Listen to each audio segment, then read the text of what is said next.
यानंतर आणखी एक महत्त्वाची बातमी आहे। कांद्याला कवडीमोल भाव मिळत असल्याने महाविकास आघाडी आक्रमक झाली आहे। संतप्त शेतकऱ्यांनी मुंबई आग्रा महामार्ग रोखून धरला होता, त्यामुळे महामार्गावर मोठी वाहतूक कोंडी झाली होती। कांदा प्रश्नी शेतकऱ्यांनी महामोर्चा काढला। तर नाशिकमधील शेतकऱ्यांच्या क्रांती महामोर्चात काँग्रेस प्रदेशाध्यक्ष हर्षवर्धन सपकाळ, विधान परिषदेचे आमदार अंबादास दानवे आणि राष्ट्रवादीचे आमदार रोहित पवार यांच्यासह अनेक नेते आणि शेतकरी मोठ्या संख्येने उपस्थित होते।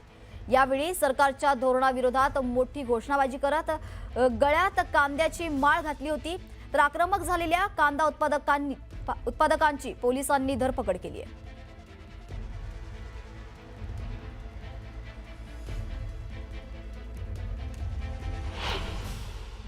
आमच्या 6000 शेतकऱ्यांना, ठीक आहे, 6000 इथं आले असते तर 6000 शेतकऱ्यांना येऊन दिलं नाही आणि आम्हाला तुम्ही ताब्यात घेतलं। कुठेतरी या शेतकऱ्यांच्या मोर्चाला घाबरून आपण जे आंदोलन महाविकास आघाडीचे सर्व नेते आणि शेतकऱ्यांनी मिळून इथं केलं, शेतकऱ्यांच्या मुलांनी मजुरांनी सुद्धा केलं, याला कुठेतरी घाबरून मुख्यमंत्री, पणन मंत्री आणि कृषी मंत्री उद्या दिल्लीला जाणार आहेत आणि हे सगळे विषय त्या ठिकाणी मांडणार आहेत।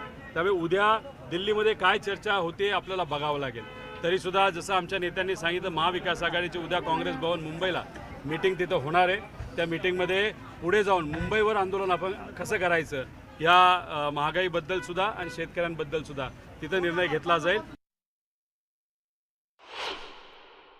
या आंदोलनाला यश आलं, या आंदोलनाकडे बघून, हा लोकांचा पाठिंबा बघून हे सरकार घाबरलं, महाविकास आघाडीचे एकजूट बघून हे सरकार घाबरलं आणि थेट गेलं कुठं तर दिल्लीला गेलं। तर पुढच्या 2 दिवसात काय होतं हे बघावं लागेल।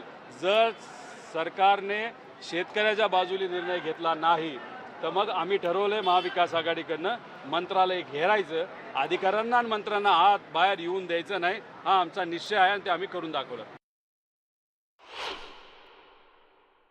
100% राजकीय आंदोलन आहे।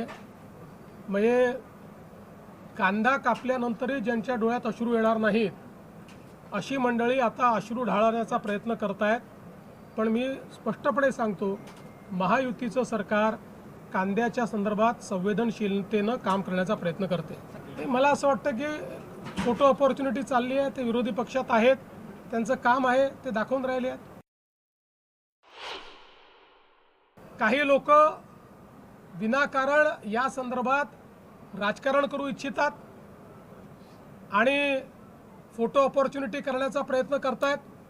त्यांनाही माझं सांगणं आहे की जर राज्य सरकारने आणि केंद्र सरकारने 15 रुपयाने खरेदीचा निर्णय केला आहे, तुमच्या काळात कधी केला होता काय दाखवा, तो कधीच दिसणार नाही। आम्ही संवेदनशील आहोत म्हणूनच हे करतो, पण आम्हाला याची कल्पना आहे की एवढं करून भागणार नाही, अनेक गोष्टी कराव्या लागतील आणि म्हणूनच केंद्र सरकारसोबत उद्याला बैठक आम्ही करतो।